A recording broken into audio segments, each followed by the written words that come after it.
thank you for coming along again. It's been a quite pleasant day, actually. You could have all stayed out and enjoyed the sun.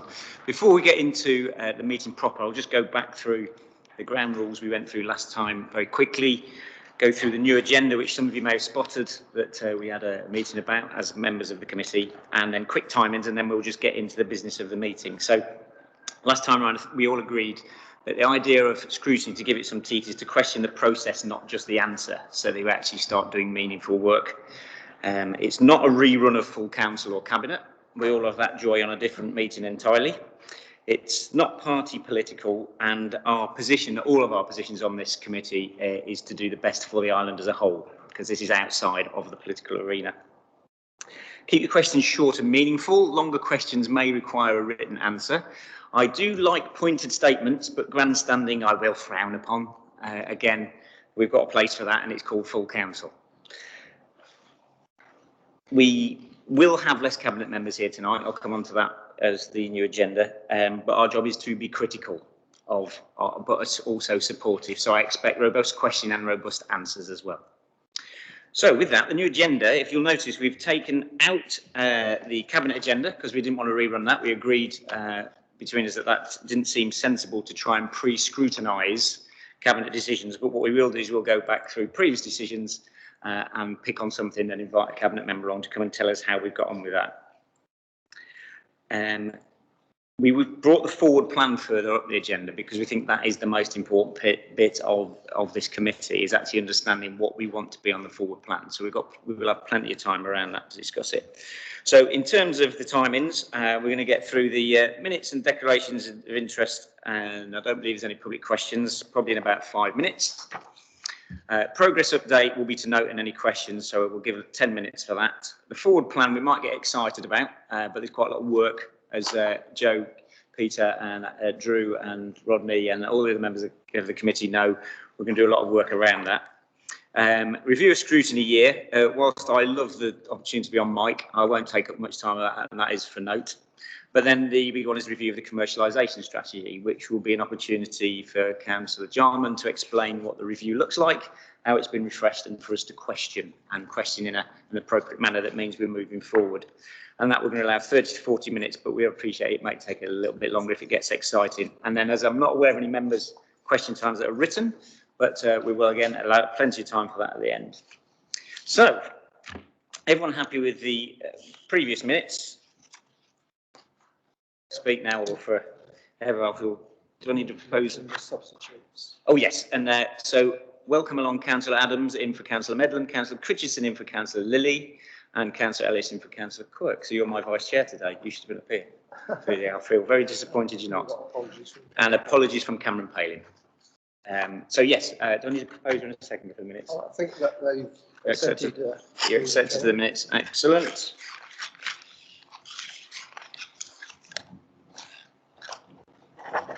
There we go. Any declarations of interest? Excellent. And we have no public questions, I believe. No. No. Okay. So the progress update you'll have seen from your pack. Anything anybody would like to bring up in terms of where we are, or concerned about where we are? I think this is part of the problem we identified in our separate meeting, is that often when these things are for note, we don't pay too much interest. So the offline work is going to pay dividends in the future, because we're going to have we'll all be on the same mindset. In terms of the first point, I can bring you up to speed just because I don't want to get you to get away with 10 minutes only. But the community wealth building is now underway, and we're on with that. And that's going to be you'll start to see some outputs on that in the next few months, and that is very exciting. And I believe as a council, that puts us quite far ahead of other councils in the south. So that's quite good news. Anything else from anybody they want to bring up? No. Well, there we go. Saving time like there's no tomorrow. So the forward plan. So this, if you go through your forward plan, There was a revised version. the revised forward plan. Think of the environment. Let's print it off twice. We'll see it's quite busy based on the council's forward plan and then our scrutiny forward plan. Now, Paul and Megan, if you look on your original one, have added to what we do for the scrutiny forward plan is we need to populate it with things that are important on the council forward plan. 32. Page 32, thank you, Paul. Save me flicking. So if we look at the very bottom of there, the things that we've deemed that are probably highly relevant, important to bring up in scrutiny on a regular basis and question along things that happen are the 7 or 8 bullet points there, because we thought that pretty much addresses most things in the council's workload and certainly on their future plans. So any questions or comments around that? Now, I know most of the committee members are aware of this because we all decided this together at an offline meeting. So the silence isn't that one of lack of interest. it's one of previous knowledge. No? Okay. We can always go back to it if anybody thinks of anything. I don't want to hold the record for the fastest scrutiny meeting, or do I? Review of the scrutiny year. So really this was just an opportunity to be reminded that all the scrutiny committees over the last year, so the previous election as well, so from both sides have achieved. Because scrutiny sometimes gets ignored or pushed down the agenda, and I think it is an opportunity to do some real good work. Now, you can't take on everything, and that's not what we should be about, but certainly Councillor Nicholson is showing the way in health scrutiny where you can really make some inroads. So it's really just a reminder and to highlight what we can do, and I think probably it's worth suggesting that maybe we offer a report to full council on what scrutiny has achieved. I don't know what people feel about that, whether you feel that's relevant or not, or if there's I don't care whether you do or not, to be honest. I think we're going to do it. So, yeah. Okay, Councillor Lindley, thank you.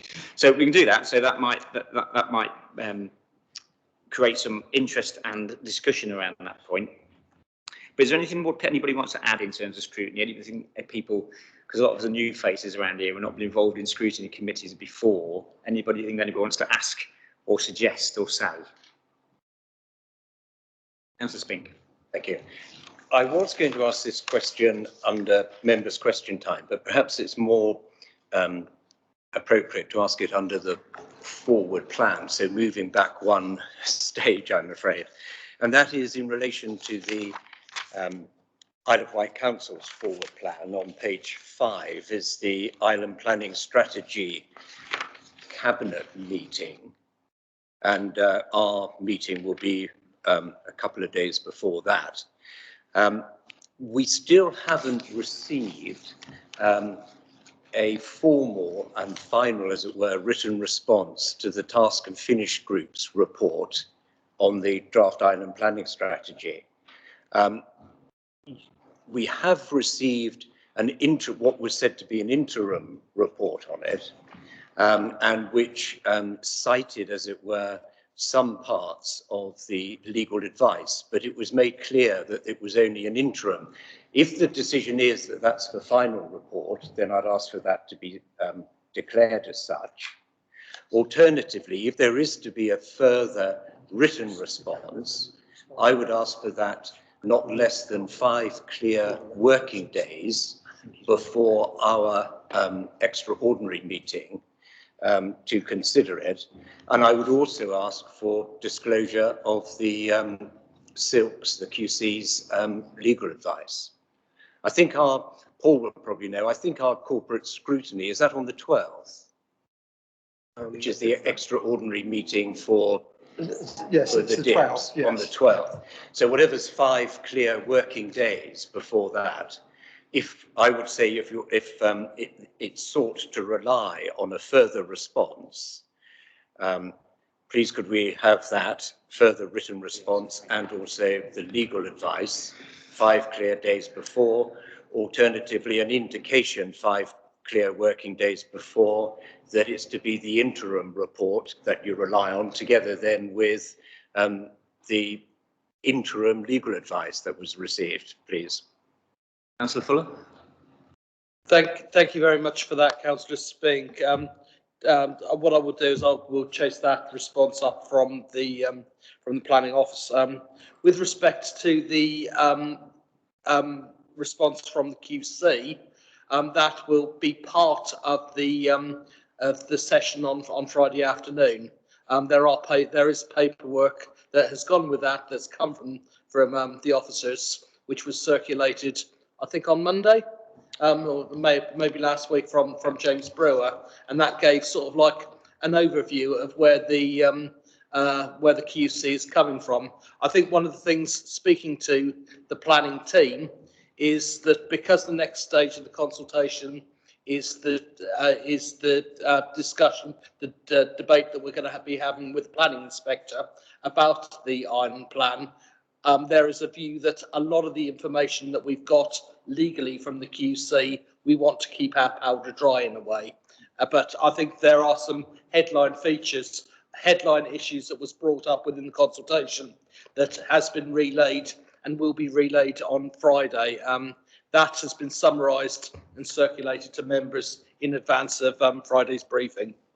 So on Councillor Spink's point, in terms Councillor Spink's point, with response to the task and finish group, I will chase that up with officers, and I will direct them. I will give them a direction for when for that to be responded to ASAP, because it needs to happen. And a clear definition of whether it's intermediate report or it's a final report. Is that right, Councillor Spink? Is that correct?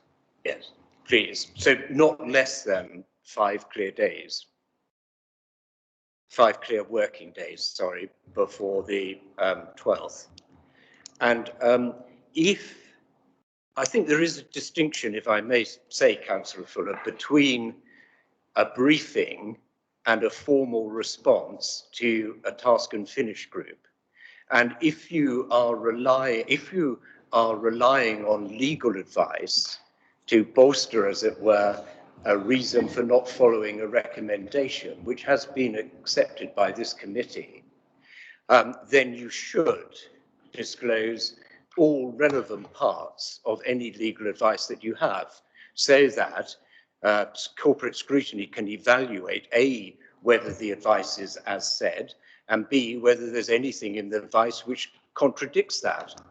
We all know, for example, that barristers are famous for saying, well, on the one hand this, and on the other hand that, and we'd like to see both hands, and I think it's only proper that we do so.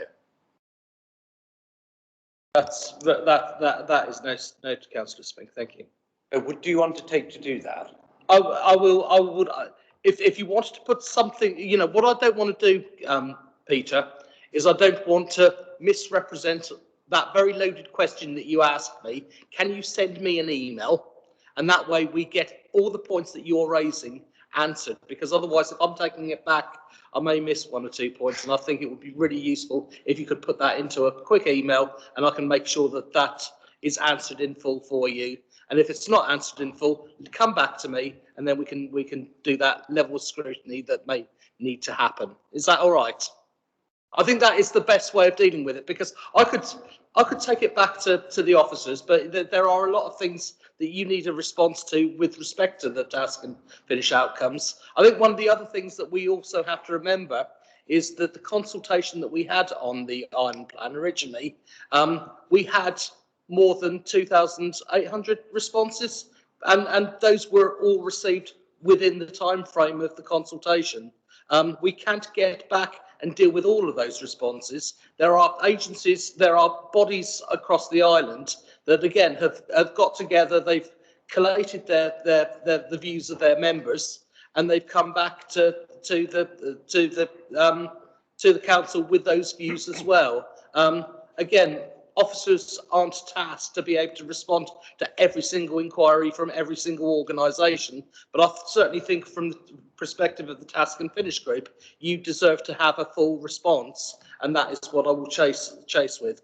On the proviso that I can have what you've just told me put into an email, so we get all the points that you've raised answered properly. Thank you, Peter. Well, I would only say this. What tends to happen is that time just rolls on, and this is a corporate scrutiny committee. All I'm asking for, which isn't that difficult, I don't mind confirming it in an email, but all I'm asking for is a report that deals with each of the recommendations, saying whether or not they are accepted or not, the basis if they're rejected as why, And if legal advice is the reason that they're being objected to, that legal advice, including that which supports your case, and if any, that which doesn't. And I would like a commitment to disclose that, Paul. I'm going to press you because time rolls on. I'd like that commitment today. And I'll confirm it in writing rather than leave the commitment open. Yeah, you know, from my point of view, I want you to get a full response, and I don't want things that that are a concern of you not being responded to, because I've relayed. So again, something in an email, I'm more than happy to take back to officers. Your commitment today, and then I'll confirm. I'm giving you that commitment today. Okay, yes, good. Yeah. Thank you. Got there in the end. Thank you. We got there. Thank you. John, did you want to come in then, Chris? Councillor. Yeah, thank you, Chairman. Just to help Councillor Fuller and Councillor Spink, of course, that when we try to put this answer together for Councillor Fuller and for Councillor Spink, we'll have to give due notice to the access to information rules that set out in the Constitution, which will steer the response that can be provided, which I'm sure will satisfy all parties, but will be the guideline that we'll need to follow in putting that together. Okay. Thank you.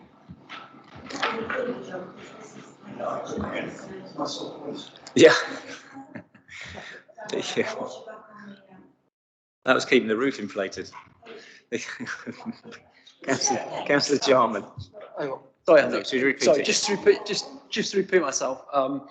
We'll, in terms of formulating the response, to be fair to everybody, we will give due notice to the council's access to information rules, which will hopefully satisfy the needs for everybody in terms of the response, and will guide the response so that we keep things in accordance with the Constitution. So that allows the sharing of information as has been requested. So we'll help Councillor Fuller and his team in terms of drafting that. Okay, thank you. Could I just say, if there's going to be 5 days is the minimum period, if there's going to be any challenge, as it were, to disclosure, so for example, if having consulted the statute that you want to consult, if there's any then view that things can't be disclosed, then it seems to me that we need more than the 5 days to argue it. It may or may not be the case that corporate scrutiny is prepared to accept that. So if it's contentious and you want to argue that certain parts of the legal advice aren't disclosable, then I think we need that 10 days in advance so that we can iron it out and deal with it and conclude it on the 14th of April, which is only less than a week, isn't it, before the full council meeting? Is there anything that hasn't been disclosed, Paul? Yes. There was a consider. Right, okay. So, and I'm guessing this falls into what John has just said in terms of, okay, so the best solution is, what's the best solution in terms of Councillor Spink's question? I think the worry that I've got is not that we're not trying to be open and transparent. I think it is that legal challenge that we are potentially going to have. We don't want to weaken the case of the Isle of Wight Council, the planning department, when the on plan is considered. And I think we have to be very, very cautious on the approach that we take. However, at the same time, we want to be open and transparent to members of the Scrutiny Committee and the rest of the Isle of Wight Council. So again, it's a very, very difficult act that we're trying to explain. And I'm sure there are probably things that we could probably say confidentially that that otherwise we wouldn't. But again, I think we need to have a discussion maybe. But what I would ask then is for 10 clear days if there's going to be dispute. In fact, for the avoidance of doubt, why don't we make it 10 clear days? And then any points that we want to raise. For example, it's already been said that in relation to the briefings that are being given on the draft plan, it's already been said that the full legal advice won't be disclosed. Right. Now, that may be acceptable in terms of disclosure to the council as a whole, but whether it's acceptable in terms of disclosure to a task and finish group may be a different criteria, I suspect. And so I want to be able to argue this properly, and therefore perhaps we should have 10 days in which to consider it. Okay. John, did you want to respond? Yes, thank you, Chairman. I mean, access to information should in general mean that most things are disclosable, but that members will need to be cognizant of why and how it's being disclosed. So if it's confidential legal advice that is being disclosed, then it's confidential to the council, and not to be shared any more widely. Without seeing the detail of what we're talking about here, I can't comment, but I just want members to be aware that that is the practice that we have set out in the Constitution. Okay, thank you. And Councillor Fuller, from your point of view, is there any value in having an offline confidential meeting with Councillor Spink, as well as the email from Councillor Spink suggesting the 10 days? I like the idea of that. However, how that works in practice is something that we need to talk to our officers about, because I don't want to, like I say, the Iron Plan is too important to get discredited, and I don't want to be in a position where I'm discrediting what is a very, very important document for this council. And I think that we need to have that dialogue with Councillor Spink. I think what we need to really do is be as open and transparent as we possibly can be. But you know, if it was down to me, I would say everything, and I'd probably get into trouble for doing that. But at the end of the day, I have to respect what I'm being told about our legal parameters and getting the best deal for the island. But yeah, but if you don't mind, because I think there's some value, Councillor Spink, in meeting Councillor Fuller in a confidential manner. Because what I'm worried about is I think you're actually both trying to achieve the same thing. I think we're going to get lost in the legalese if we're not careful. And because I completely agree with your concerns that 5 days to digest what's going to be a fairly weighty document, as well as the responses to the task and finish group, doesn't seem enough.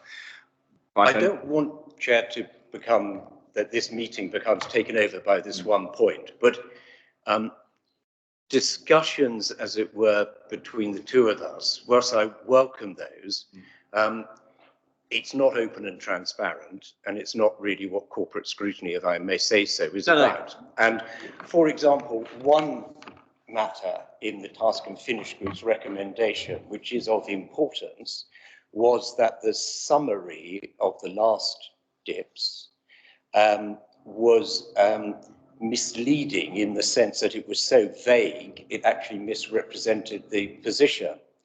Now, and the conclusion was, and I think we were trying to be as kind as possible, the conclusion was that may have affected the weight that could be attached to the responses, because many people would have read the summary rather than the 350 pages.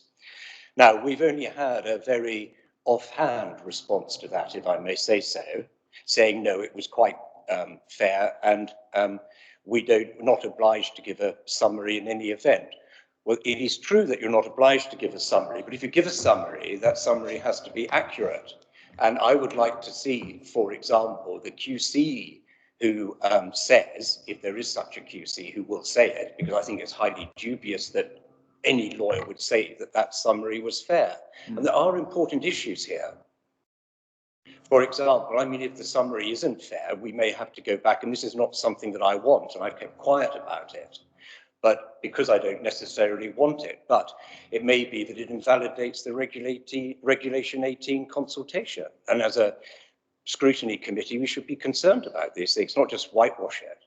No, I agree. So for this point, you are committing Councillor Fuller to Councillor Spink's request, and Councillor Spink, you will email all of those along with the 10-day request.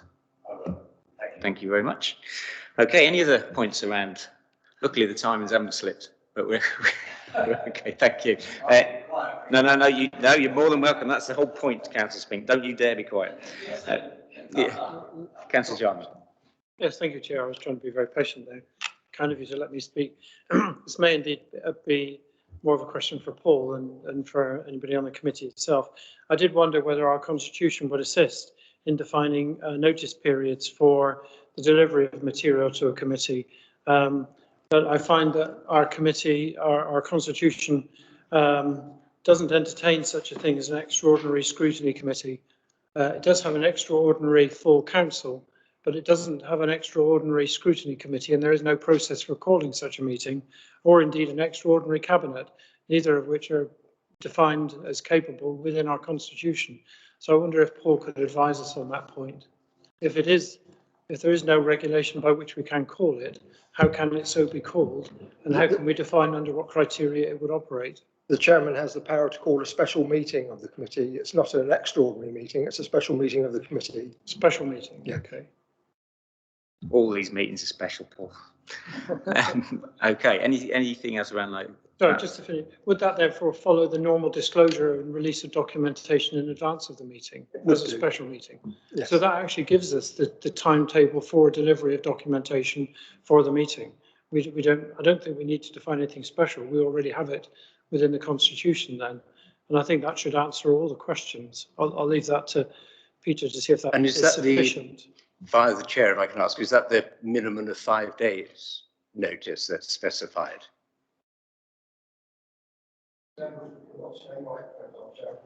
Sorry? Yes, it's 5 clear working days. They've got to be 5 clear working days, not including the date of dispatch and the date of the meeting. I'd only say through the chair that I think I received an email from you, Paul, saying that, I don't know if it's in the Constitution or where you found it, but that normally a response to a task and finish group is made within 2 months. Chairman, that's normally within the statutory guidance for scrutiny committees. So on the basis that we should have had a response, I think I published the task and finish group on the 5th of December, 5th of January, we should have had it by the 5th of February. So it seems to me that it's not a case of only 5 days if I want to put my foot down, 5 days in advance of the meeting, it should be done tomorrow, and it's late. So, in terms of moving on, Councillor Spink, what would you like? I'd like it tomorrow. I mean, people are going to stand on ceremony. I think I've been as helpful as I can reasonably be expected. And if someone's now going to say that I'm going to have to wait until 5 days before, I'll say no, thank you. You're already out of time.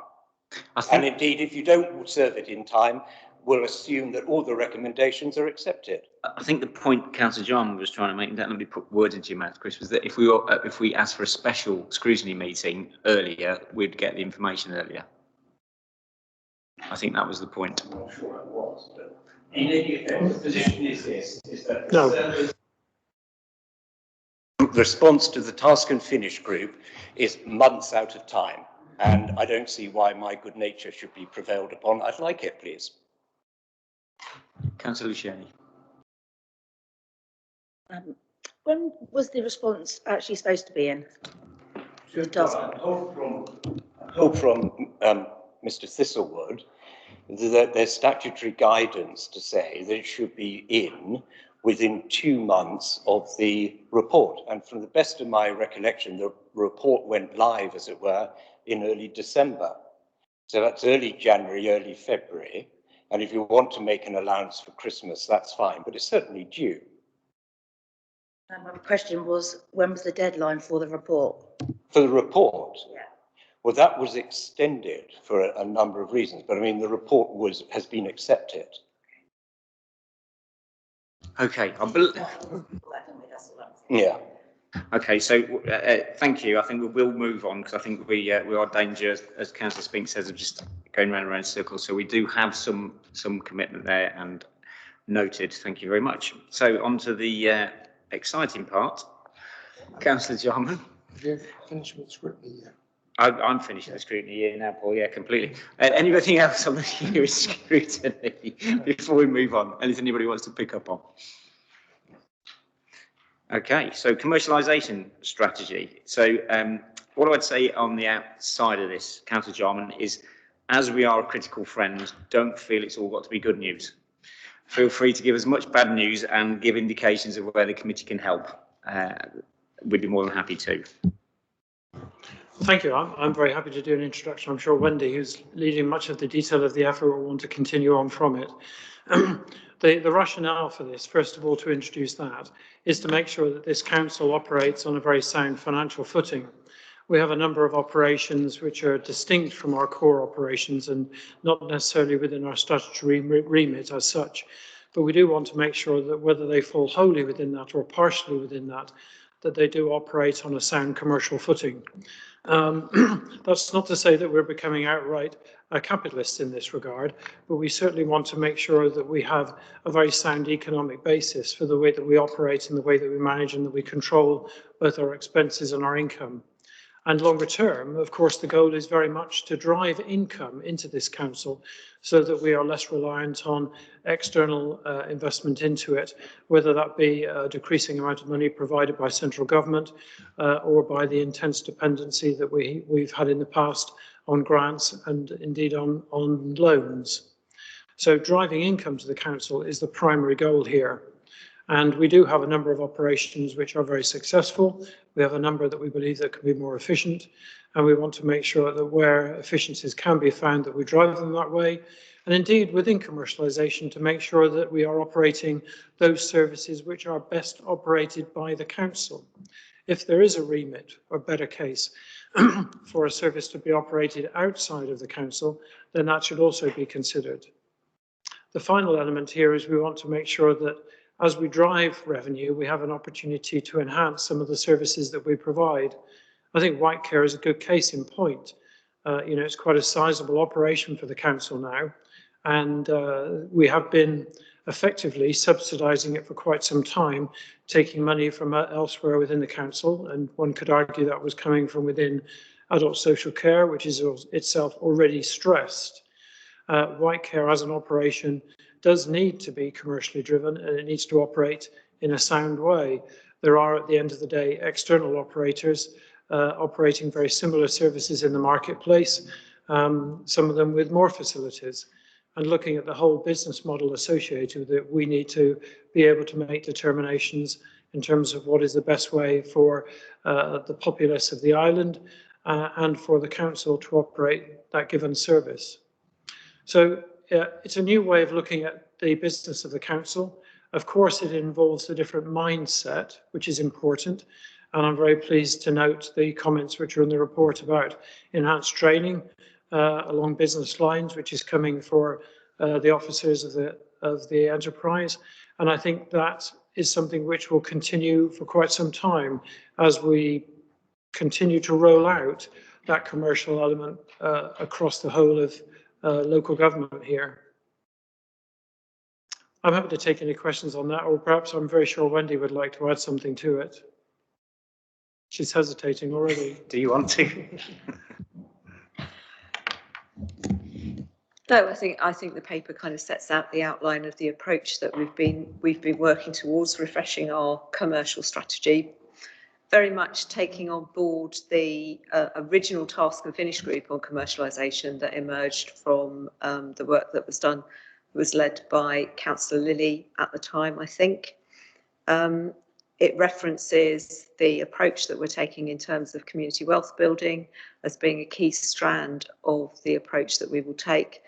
And it also recognises that there's work to do in terms of being very clear in our approach as to which services we consider to be commercial, and therefore the footing that we put them on in terms of full cost recovery, linked very much to discretionary provision. This is not something that's linked to statutory responsibility of the council, and very much takes the approach that good investment on behalf of the council should be based on business cases and an understanding of the market and the demand for services that are on the island that we will be providing. Thank you. So, questions? There must be lots. Come on, I can't have silence on this. Councillor Drew. Thank you, Chair. I was just wondering, in terms then of the general investment philosophy, we're looking to obviously expand the return on investment. That potentially comes with risk. What is therefore our approach to risk going forwards? Are we saying that we're extending that risk in order to maximise return, or that there is no implication in that regard? Thank you. A good question. I worked in banking for a long time, and I can remember my day one training when I joined the TSB research division in Brighton. I won't say what year it was, but it began with 198. So it was quite some time ago. The very first opening remarks from the trainer that day was the number one lesson of banking and investment is no risk, no profit. And I think that has to be brought forward in the consideration of what we mean by commercialisation. If we are to drive revenue, there are sometimes in life, low-hanging fruit where opportunities can be seized and revenue can be gained, but inevitably it does require a different attitude to risk. The same with investments. And what we're looking at here is primarily investment-led. This isn't things that we're simply picking up, or we're not buying the businesses as such at the moment. We're looking at making investment, and we're looking at making them in a very sound way. That inevitably involves some level of risk. But it is also respecting to what Wendy was saying, the localization issue.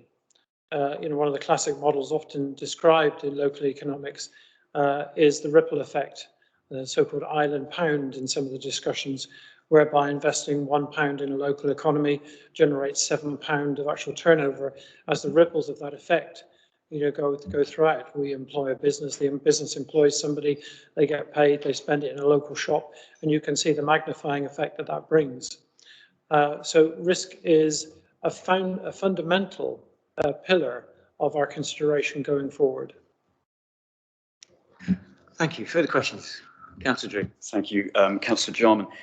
Would it be possible going forwards when we're presenting information to councillors, we're making these type of decisions, to look at some way in which risk can be addressed, so that we have a very good understanding of what would be in economic terms the Sharpe ratio, the risk adjusted returns, so that when councillors are making these type of decisions, it gives us potentially a better insight into those. I mean, I appreciate that many of these decisions are commercial, they're not necessarily going to be within the ambit of what we're deciding, but I think just in terms of general information, I know certainly when I'm looking through a lot of the documentation that the council produces, some of it is a little opaque, and when we're potentially looking at maybe revolutionising the way that investments are going forward, it would be very helpful to have that type of Sharpe ratio understanding of risk versus return.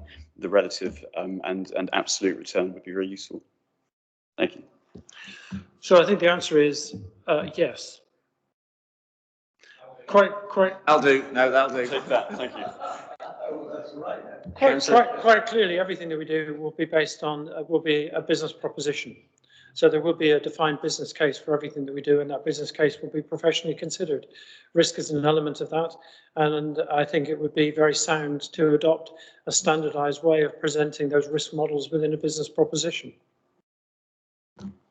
Councillor Downer. Thank you, Chairman.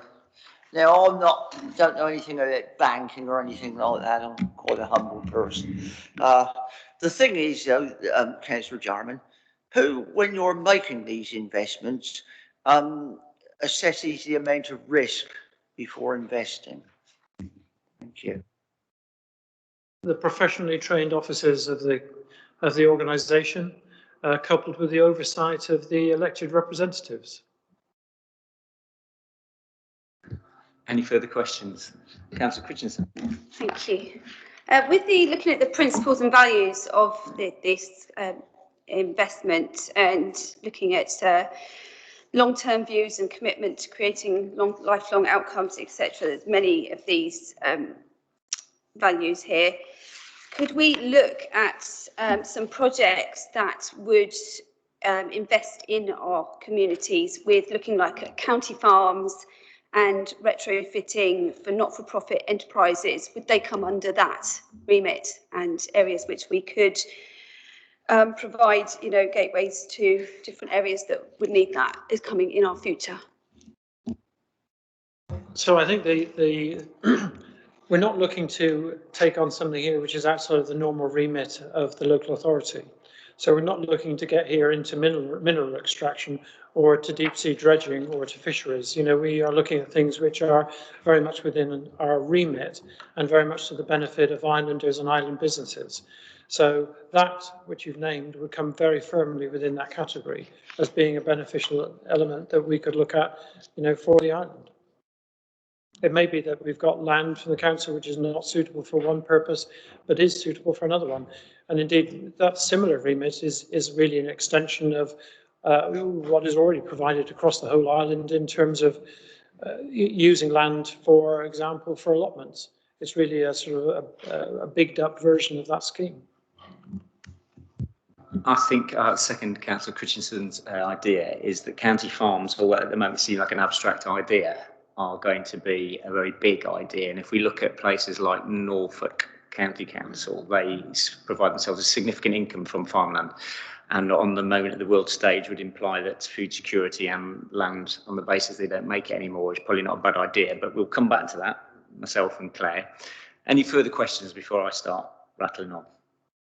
So, unfortunately, when I had a normal job once upon a time, before I started filleting fish, my job was strategy and change management, and commercialisation. So I've got a few questions. You don't have to answer them now. I will take a written response if need be, and I'm more than happy to work with yourself, Councillor John. I'll do all the questions at once, and we'll go back one by one. What were the issues in any previous strategies in terms of what's been learnt? What sort of net income figures are we talking about? What are the barriers to achieve it, skills needed and cost? And what new areas have we identified, I say we as the council, as yourself, identified for investment? So what were the issues, the previous strategies? What net income do we want to achieve? What are the barriers to achieving it and the skills needed? And what new areas have been identified?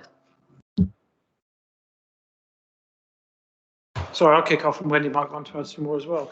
So from my perspective, when I've looked back at the history of the council, and bearing in mind I've only been here less than a year now, I've done quite a lot of backward reading.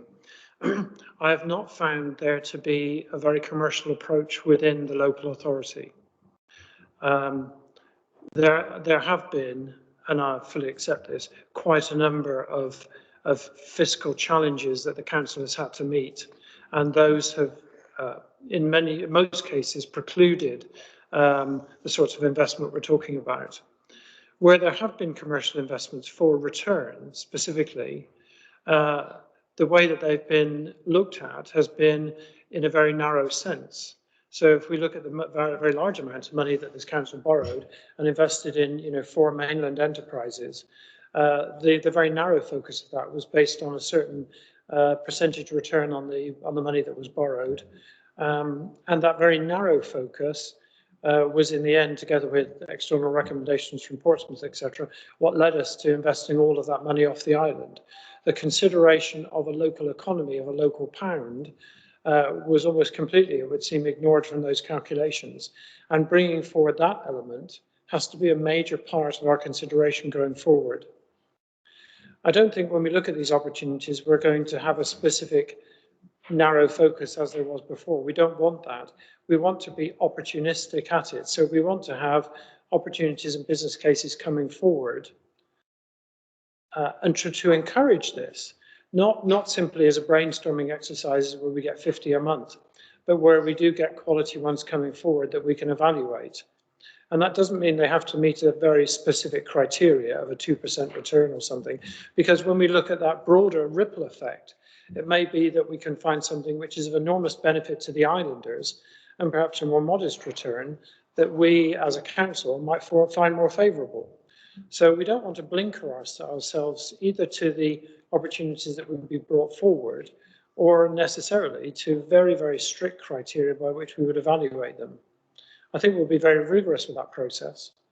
I do think, though, given our focus is very much on driving things for the benefit of islanders in that local economy and looking at that ripple effect, the ones that we will be looking to be brought forward are those which are very local opportunities.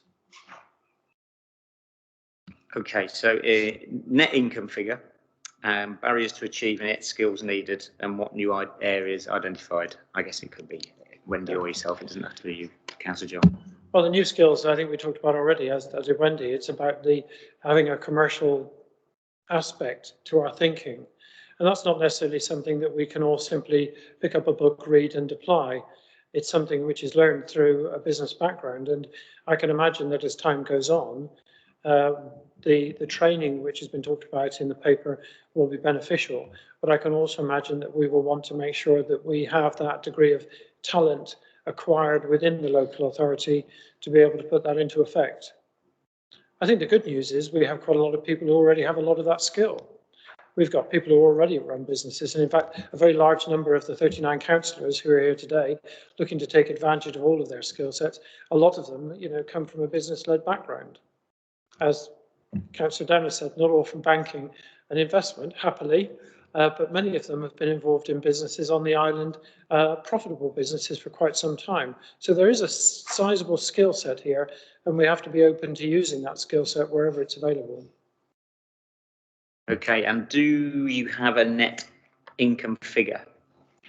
And what new areas have we identified for investment? Not yet. That's fair enough. Thank you. Any other questions? Well, this is going to be the world's quickest meeting. We'll all be home for neighbours. I'm sorry if my answers are sometimes very short. Any other questions? No? Okay. We'll leave it there. Takes us on to members' question time, the extra exciting bit, like penalties. Any questions from members? Oh, come on. I'm going to say thank you, Councillor Drew. Thank you. I have a very proactive campaigner in my ward who's concerned, as am I, about the way that council collateral marketing and information, etc., doesn't often comply to some of the Royal National Institute for the Blind's guidelines. I appreciate that we do have guidelines within the council. Is there a way that we can strictly or more robustly enforce those across all departments to make sure that people who are potentially labouring with a disability are able to read the information that they so desperately need? Thank you.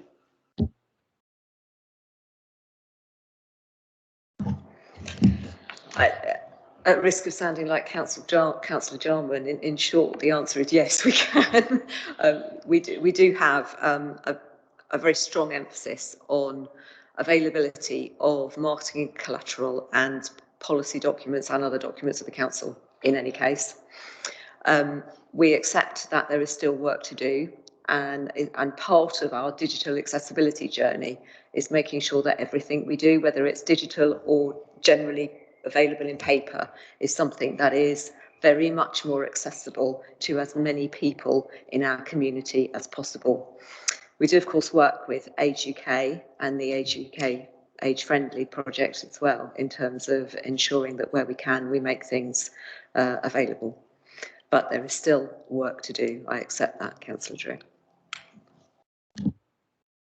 Chair, to add to that as well, we've been working with White for Sight on terms of some of our communications. So lots of our communications now come with a QR code on the bottom, so that people can scan that QR code and it takes them somewhere else for more information in a slightly different format. Mostly communications around council tax bills that is due to come out shortly. But it's recent work that we've been doing. I could just very quickly come. I think, I appreciate the council is doing good work, but there are, I think, lots of lacunas which we need to address. And I think, the point you raised is a good one, that, some people just don't have the technology to be able to access other modes of accessing information. And I think maybe perhaps part of the difficulty also lies when we have subcontractors who are printing things on behalf of the council, but potentially they're not briefed. Do we have a person who is directly responsible for essentially green lighting anything which is going out in the council's name, or is it purely on a department basis? Our comms and media team produced a standard set of guidelines for teams to use when they're producing documentation, but they'll often be referred to. I think it would be fair to say that team has really been focused on 2 years worth of responding to COVID and COVID announcements and things that go with that over the last 2 years, funnily enough. However, it is something that has been on their work plan to start to work forward and improve, but we've never been able to fund a central team that had sufficient time capacity to see everything, design it and sign it all off. So we've gone with guidelines, and that's been the standard approach we've used to lots of things across the organisation for the last 20 years. It does need tightening up, and I think if you've got any specific examples, we'd be happy to take them away and look at them. Thank you. Do you have a specific example, Councillor Drew, that might be worth forwarding to Yeah, I do. I can certainly put Yeah, that. because put that across, might help. Any other questions? I do have one, which I wouldn't ordinarily bring, but we're doing so well for time, is visitors parking permits. Just a question of policy, is the if you have a parking permit, you get visitors permits for your visitors, £20 a book. Apparently it's not possible to get a refund, is that correct, if you no longer need them? Even if it's a full book? And I appreciate you might not be able to answer that now, John, parking not being top of your list, I do understand. Without the assistance of my capable corporate management team, Chairman, I may have to come back to you with that one. So that's fine. Thank you very much. Any other questions? I'm trying to. Thank you, Councillor Swink. I can always find something to ask about my favourite topic, if and that is this. Councillor Fuller, you'll probably recall that some time ago I asked a question as to whether or not there had been a response to the letter that was written to the Prime Minister and Michael Gove regarding whether they would lift the tilted balance. And the answer from the Leader of the Council was that there had not been a response. The Leader of the Council undertook to write again, reminding them. Do you know if that has been done and if there's been any response to that? As far as I'm aware, it was done. I'm asking the Chief Executive here because again, as far as I was aware that was done, it was chased, but I don't think there's been a response yet. I certainly haven't seen it, Councillor Spink, but sometimes I'll be the last person to know. If I may, just a supplementary. If there's been no response, let's assume that there hasn't, is it now time to put into effect the second part of the motion, which was in fact your amendment, namely that we should get together with the other, I think it is 55 local authorities who are in the tilted balance and put pressure on the government? Let's assume that there isn't a response to our letter. When do you propose to put that as given your portfolio and given that it was your amendment to my motion, when do you propose to put that into effect? Well, first of all, I'd like to know really from the Chief Executive whether that response has been sent yet, received yet.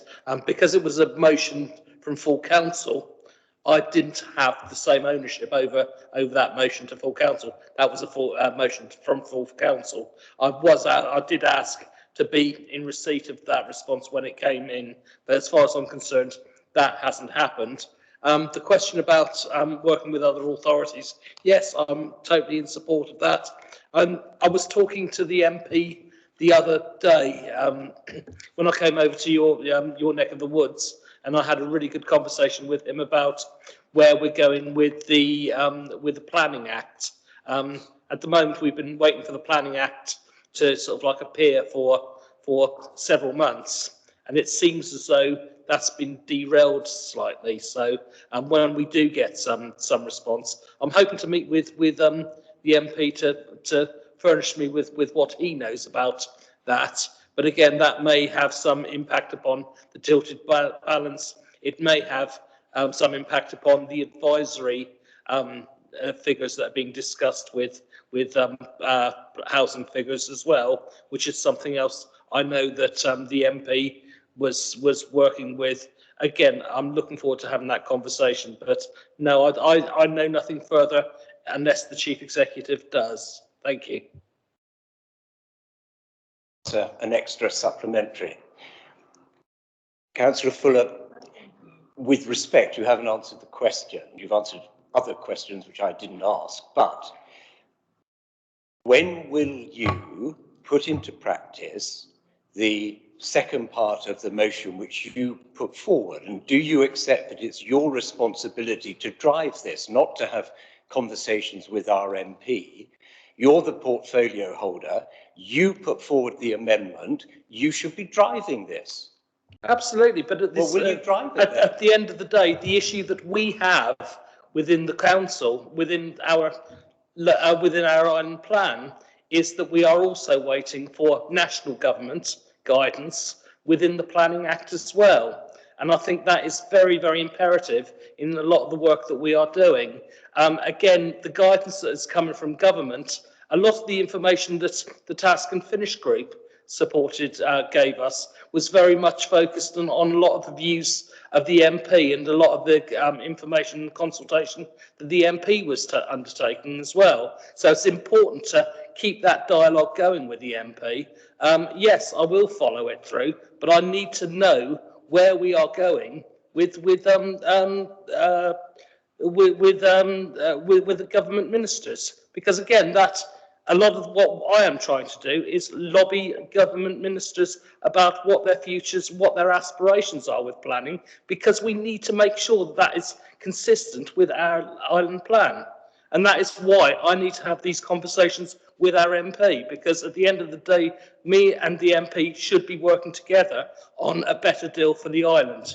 I will just remind us all it's questions of members of the committee, so we'll get back to that, but thank you, Councillor Spink. Councillor Robertson. Chair, yeah, it would have been, I suppose, a question for the Cabinet Member for Children's Services, but it might have to be a question for you, Chair. At the last corporate scrutiny meeting, the Cabinet Member for Children's Services gave a robust defence of the recommendation to Cabinet to close Chillerton School. 2 days later, she changed her mind, I might say in brackets again. Children's Services Committee, Scrutiny Committee won't meet again for I think about 3 months or so, because you've had a meeting very recently. And I just wonder whether this committee needs to be a little more proactive in finding some answers from the Cabinet member as to where she's going with it. We're now in March, the new academic year is 6 months away. It is slightly concerning that she appears to have gone back to the drawing board over the future of Chillerton School. And I wonder if there's a role for this committee to be more proactive than simply sit around and wait for it to come back to Cabinet. In the last Children's Scrutiny Committee, there were 2 questions asked from Councillor Outlaw and Councillor Ellis. I don't see much value in dragging that to this committee, because the next stop is full council. As we always say, full council is the final scrutiny. I do believe you're waiting for a reply to your question from Councillor Andre. I worry that if we keep dragging it in front of as many scrutiny committees as we can, we're just going to prolong the agony, and what we actually need is some response. So thank you for your question, Councillor Robbins, but I don't think it's appropriate to bring it to corporate scrutiny unless there's a massive failure of in terms of education policy, and then, but again, I think that'd end up at full council. Any further questions? Councillor John. I wondered whether you wanted to entertain any members' questions from those appearing remotely. Indeed, I would. Is there anybody who have a question remotely? Please don't feel left out. I think they've all gone off to make their tea. No? No.